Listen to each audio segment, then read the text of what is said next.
sa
kunan lang po namin siya ng sample, sir, ha? Tsaka magkuha lang po ako ng mga gamot para sa kanya. So, una po natin ibigay na gamot sa kanya is para sa pagsusuka po niya ng dugo. Tapos, yung multivitamins po. So, o-orient nila kayo pagdating po sa visitations, tsaka sa updates sa visitations.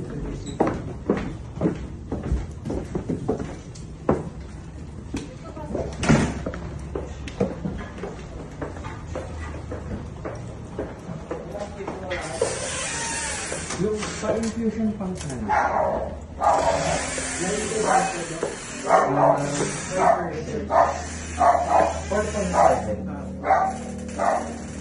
Endorse ko po kayo kay nurse. May tanong po ba sila or gusto kong ligawin? Bakit po kayo i-endorse?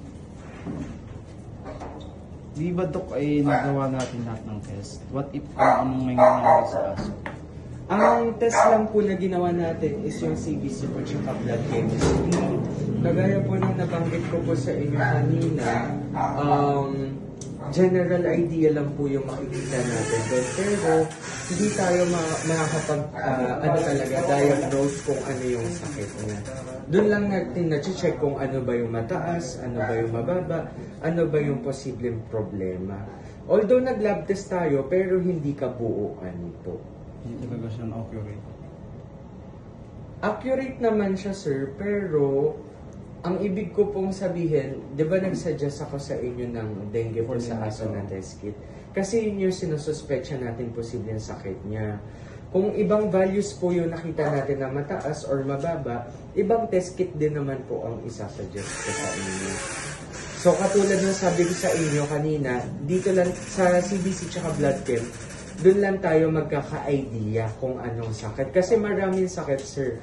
Meron pong distemper, meron pong parvo, meron pong amoebiasis sa aso na nagsasanhigan ng pagsusuka ng dugo. merong problema sa atay, sa bato, pwede din magsanhi yun ng ganun. Dengue sa aso. So yung 6 na yun na binanggit ko sa inyo kanina, ngayon lang, iba-iba lahat ng gamutan po yun. May tanong pa po sila or gusto nyo Kailan naman bibisita si Ito po, endorse ko po kayo kay nurse. Thank you po. Tapos yung B-complex naman po, pampataas po yun ng dugo, tsaka para maging consistent na rin yung appetite po niya. Pwede naman po isabay-sabay yung mga gamot po na ito.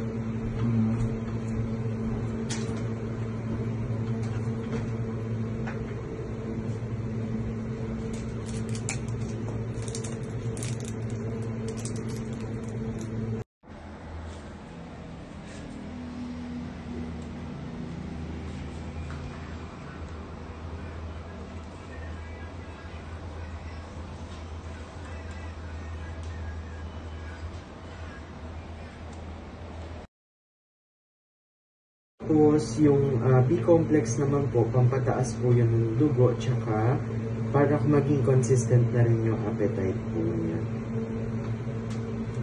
Pwede naman po isabay-sabay yung mga gamot po na ito.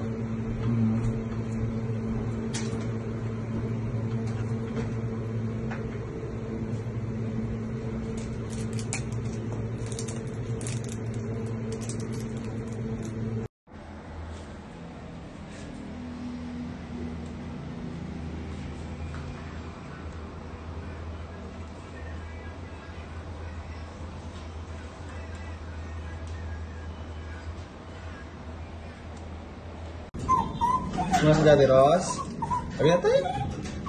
Ha? Uwi na tayo? Ross! Ay, feeling ng baby na yan. Huwag kang malikot, may tulog ka.